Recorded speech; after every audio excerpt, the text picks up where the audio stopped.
more on all this, let's bring in Wisconsin Senator Ron Johnson. Well, what about, Senator, what is it about the supremacy of the Supreme Court that these folks don't understand? Well, when you're a Democrat president, you just ignore it. This is a lawless administration. They ignored the Supreme Court ruling on the eviction moratorium, said that was unconstitutional. They just went ahead and extended the moratorium. They've done it now repeatedly with a number of different court orders, and they're just trying to, circumvent these court orders. Again, it's a lawless administration. They are obviously trying to buy votes. Listen, I'm highly sympathetic with individuals who've been enticed into incurring collectively $1.7 trillion of student loan debt. By the way, that really exploded when the Obama administration basically had a federal government take over student loans to pay for Obamacare. Yes. They wanted to make money off of student loans. Now they're forgiving the debt. I mean, this is nothing more grotesquely unfair than transferring that debt that people entered into voluntarily to the backs of people who paid off their student loans or didn't go to school at all. You know, I remember when the Obama administration did that, took it out of the hands of the private bankers, said they were going to make money on the whole thing. They've been losing money hand over foot. That's why these costs are so high. Over $1 trillion is the possible overall cost. But that's specifically why the Supreme Court said it is illegal, because it would never pass through Congress. Congress is supposed to requisition that kind of money. They won't, because it's not a politically popular thing to do. And you also have to remember, all the student debt is just funneled into universities, and it drives up the tuition costs. Right. So it exacerbates the problem. This is just, again, when government gets involved in the marketplace, it just screws things up. At least when banks are administering these loans, they're at least asking a question, are you going to do you have a degree that's going to provide you a job that'll allow you to make the earnings to pay it back? So there's some control over it. With the government in charge, there's no control. It's completely, again, it's very sad that we've enticed young people into incurring this level of debt. Well, and it could happen in so many areas of the economy. I mean, you said when government gets involved, it usually screws things up.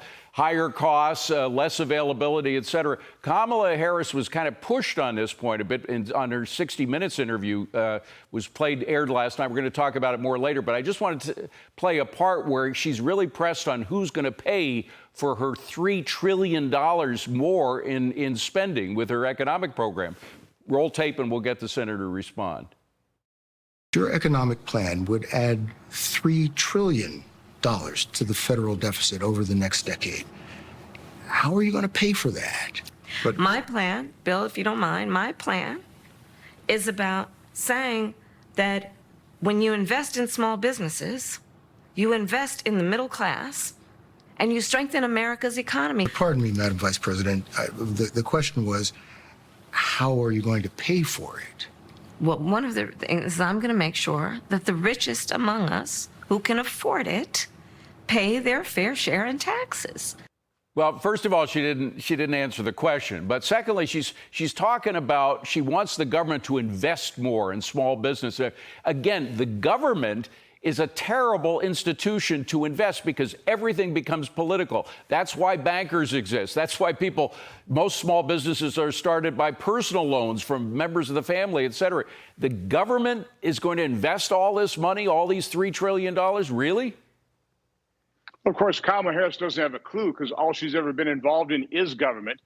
She probably doesn't realize that the top 1% makes about 26% of all income. That'll always be the case. The top 1% is going to make the most income. They pay 46% of the income tax. Bingo. I mean, at some point in time, you have to say that's their fair share. And, I have to bring up, David, in Wisconsin, the Wisconsin U.S. Senate race has just been declared dead heat by Cook Reports. Eric Hovde is an exceptional candidate. He's an entrepreneur. He's created and operates shelters for sex trafficked children around the world. He needs support. EricHovde.com. Your listeners have to support this race. We can get another Republican senator in there. It'd be great. EricHovde.com. Let's pull back, though, a little more macro, because we're going in exactly the same place when I was going, and we actually put together a graph of how much more that top 1% is now paying since the Trump tax code kicked in. That's where the white part to the right is. They were paying about 40% of all income tax, the top 1%. Now they're paying 45.6%. That's a 17% increase in what the richest 1% are actually paying. And she thinks they're not paying their fair share, that she can squeeze more out of them. I mean, is that possible? I can't imagine them spending more than they already are as their share of income tax. No, Democrats want to use a demagoguery, but they want to punish success. When you punish success, you get less of it, and you actually raise less revenue, and we'll have a less vibrant economy because those entrepreneurs, people like Eric Hovde, they don't want to have all their income basically confiscated by the government. They want to be incentivized to be able to create more jobs and create opportunities. And by the way, then they use it like Eric Hovde does to put into foundations, build shelters for sex trafficked children. That is what entrepreneurs do. They also contribute, but in a far more efficient and effective manner than big government.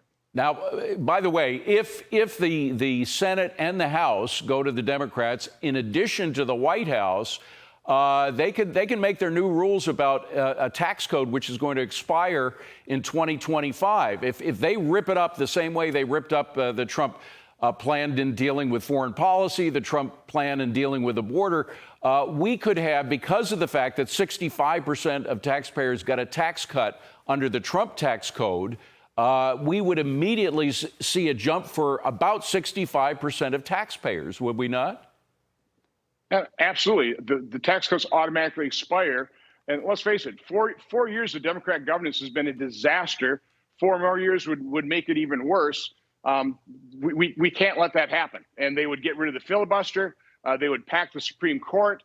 They basically turn America into a one-party nation. That's their goal. We need to defeat them. Well, Senator, I'm getting a wrap, but I'm just wondering if Kamala Harris becomes president and she doesn't get both houses of Congress, is there a way through some kind of executive order that she could, the same way that they're doing stuff with executive order on student loan to bring us back to the beginning, that could deal with tax policy that should go through Congress? But I mean, could she find some emergency way of spending to get her outside of that?